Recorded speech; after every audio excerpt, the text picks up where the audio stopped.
Sky diving के बारे में तो हम सभी जानते हैं और ये आम बात भी है जिसमें कोई आदमी किसी प्लेन से जंप करता है या फिर किसी ऊंची बिल्डिंग से पैराशूट की मदद से, और उन्हें कहाँ लैंड करना है ये भी पहले से प्लान होता है। पर क्या होगा अगर कोई इंसान स्पेस में जंप करे? क्या होगा अगर कोई इंसान इंटरनेशनल स्पेस स्टेशन से गिर जाए? क्या उस इंसान के बचने की थोड़ी भी उम्मीद है? तो चलिए दोस्तों, हम जानते हैं कि क्या होगा अगर कोई इंसान इंटरनेशनल स्पेस स्टेशन से स्पेस में गिर जाए।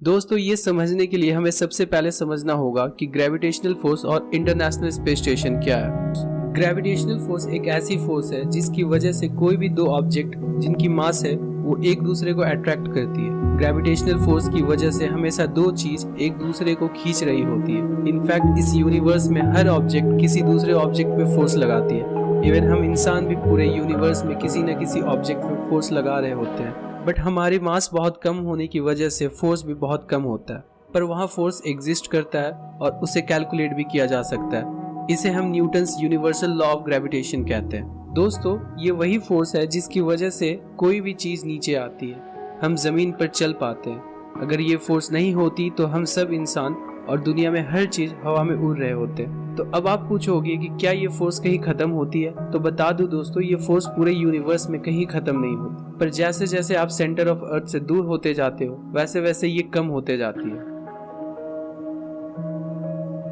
इंटरनेशनल स्पेस स्टेशन एक स्पेस लैब है जो कि 27,580 किलोमीटर प्रति आवर की स्पीड से पृथ्वी के चक्कर लगाती है और एस्ट्रोनॉट उसमें रहकर स्पेस में रिसर्च करते हैं। ये 90 मिनट में पृथ्वी के एक चक्कर लगा लेती है। कई देश की मदद से इसे तैयार किया गया है और कई देश इसे इस्तेमाल भी करते हैं। इसे 1998 में स्पेस में लॉन्च किया गया था और 2000 के बाद से इसमें हमेशा कोई ना कोई एस्ट्रोनॉट रहता ही है। इसमें एक समय पे बस 6 लोग ही रह सकते हैं। दोस्तों, अब हम आते हैं अपने सवाल पे कि क्या होगा अगर आप स्पेस में गिर जाए।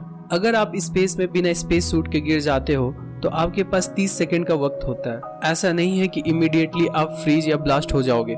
कम से कम 15 सेकंड के लिए आप होश में रहोगे, उसके बाद आप बेहोश होने लगोगे और 3 मिनट में आपकी डेथ हो जाएगी ऑक्सीजन के बिना। पर अगर आपको 30 सेकंड में रेस्क्यू कर लिया जाता है तो आप बच सकते हो। अगर आपने स्पेस सूट पहन रखा है तो आप स्पेस में तब तक जिंदा रहोगे जब तक आपके सूट में ऑक्सीजन सप्लाई है। दोस्तों, अब आप पूछोगे कि मुझे अर्थ को हिट करने में कितना वक्त लगेगा। स्पेस में गिरने के बाद आप डायरेक्टली पृथ्वी की ओर नहीं गिरोगे, क्योंकि अगर आप स्पेस स्टेशन से गिरोगे तो आप उतनी ही स्पीड से पृथ्वी के चक्कर लगाओगे जितने स्पीड से स्पेस स्टेशन पृथ्वी के लगा रही होती है। International space station supersonic speed में होती है ताकि वो पृथ्वी पे ना गिरे। कम से कम आपको 2.5 साल लगेगा पृथ्वी की तरफ गिरने में। क्या आप धरती पे पहुंच पाओगे? नहीं दोस्तों, अगर आप स्पेस से अर्थ की तरफ गिरते हो तो अर्थ के सरफेस पे कभी नहीं पहुंच पाओगे।